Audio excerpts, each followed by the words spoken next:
বহুত ডাঙৰ মানুহ আছে। দুটা ৰাইজ আছে।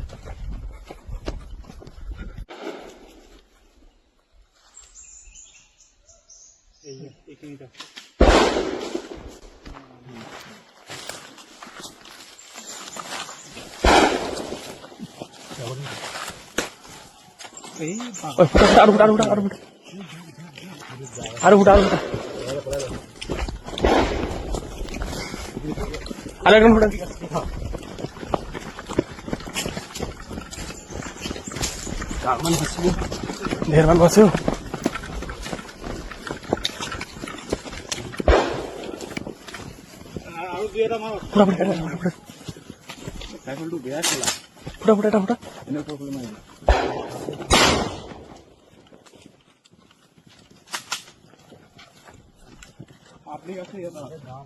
বহুত ডাঙৰ মানুহ আছে। দুটা ৰাইজ আছে।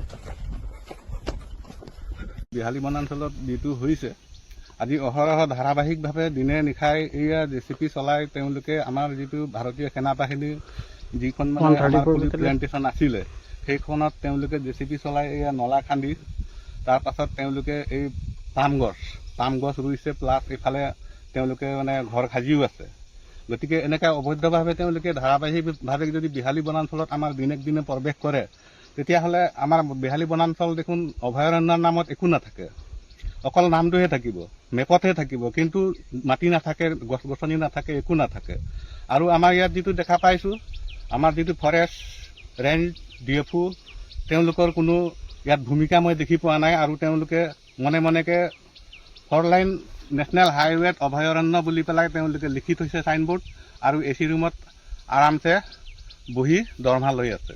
এই যিখিনি ঠাই আছে সেই ঠাইখিনি তেওঁলোকে পৰিদৰ্শন কৰিছে নাই আজিলৈকে? তেওঁলোকে কোনোদিনেই এইটো ঠাইত তেওঁলোকে আজিলৈকে পৰিদৰ্শন কৰা নাই বা আহি তদন্ত একো ফৰেষ্ট ফালৰ পৰা চলোৱা নাই।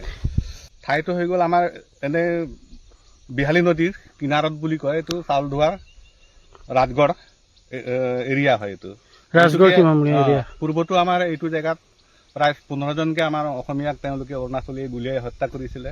আৰু সেই মাটিৰ দখল কৰা চলেৰে এইবাৰো তেওঁলোকে আগবাঢ়ি আহিছে। এয়া জেচিপি লগোৱা, ঘৰ খান্দি থোৱা, পাম গছ ৰোৱা, এইখিনি সম্পূৰ্ণ কাম কাজত তেওঁলোকে ব্যস্ত হৈ আছে। আৰু বন বিভাগৰ এনেকুৱা ভূমিকা হ'ব লাগিছিলে, যিহেতুকে আমাৰ বিহালী বনাঞ্চলখন এতিয়া অভয়াৰণ্যলৈ পৰিণত হৈছে।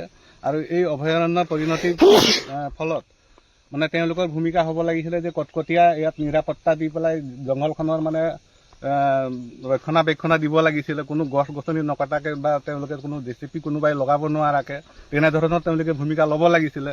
তো তেওঁলোকে আজিলৈকে মই এদিনো দেখা নাই যে তেওঁলোকে আহি পেলাই বনাঞ্চলটো মানে ভ্ৰমণ কৰা মই আজিলৈকে দেখা নাই। কাৰণ মই জংঘলতে মানে ময়ো এই পুলি ৰোৱা কাৰ্যসূচীত ময়ো জড়িত আছোঁ আমাৰ ভাৰতীয় সেনা বাহিনী বেটেলিয়নৰ লগত, ইকো বেটেলিয়নৰ লগত। গতিকে মই কোনোদিন এনেকুৱা মানে ভ্ৰমণ কৰা দেখাই নাই মই।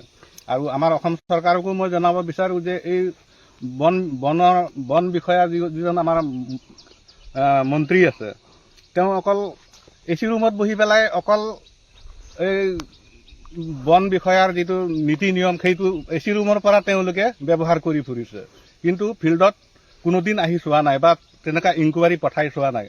গতিকে এনেকৈ যদি আমাৰ অসম চৰকাৰৰ বন বিষয়াৰ যদি ভূমিকা হ'ব, তেতিয়া অনাগত দিনত আমি বনাঞ্চল বুলি কোৱাটো আমি দেখা নাপাম।